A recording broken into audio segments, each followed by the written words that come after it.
Hello, basses. We are now on page 14 of Essential Elements, Book 2. And once again, the other instruments, in this case, it's the violas and cellos, are working on a new note, at least a note in a new spot on this page. So we're going to be going ahead and reviewing the notes of D major. Not really anything new on this page for you, but there are some new, there's at least a new song at the bottom. Number 61, you haven't played that one yet.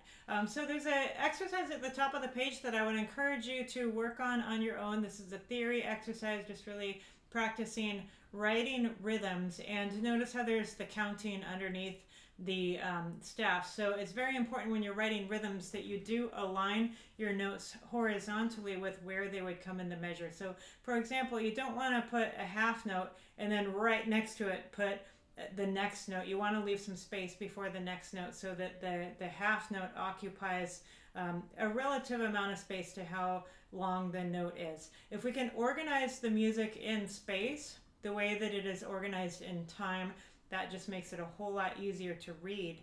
And that's the protocol. If you look at your, for example, Russian folk song, do you notice how the quarter notes are closer together than the half notes? So as we're writing music, we want to get in the habit of doing that. So the top of page 14 is a really great place to practice aligning the notes with the counting. Anyway, let's go ahead and get started. We're going to start on the D string with Let's Read F sharp. This one should be pretty easy for you. Here we go, number 57.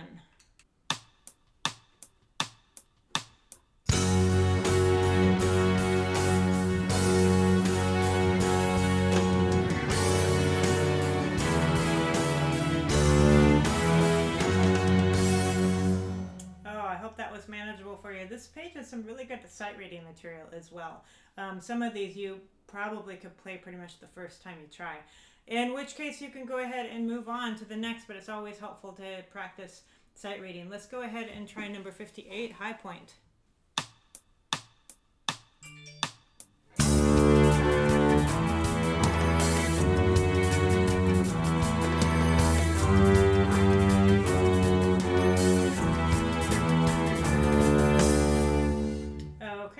Let's go ahead and do the next one. Number 59 is Magnificent Montana.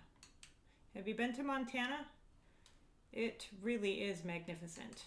Wide open spaces. 2, 3.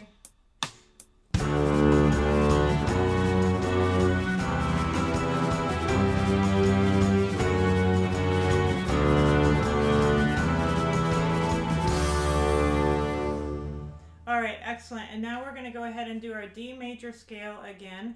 And remember, our D major scale just has one shift in it. It's going up to third position, and second finger for the C sharp in third position.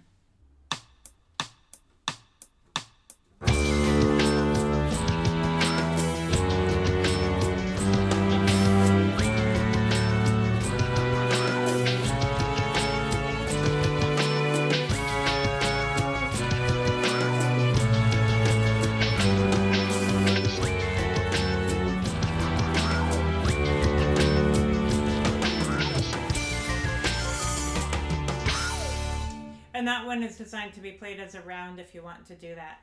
And then finally, we have our song on this page. It does have some slurs, so make sure that when you've got the slur, the curved line connecting two note stems, that you do keep the bow moving in the same direction and without stopping the bow in between if we don't have dots on over or under the notes. You want to keep it smooth and connected.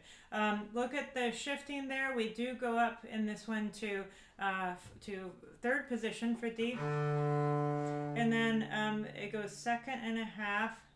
So that is just going from fourth position to second and a half is just shifting back a half step to grab that B with the first finger, and then back to third position, second finger for the C sharp. So just watch carefully on that shifting in the second and the third measure. You're pivoting around a little bit, and then once you get back to first position, looks like you don't have to shift again. So here we go, Russian folk song.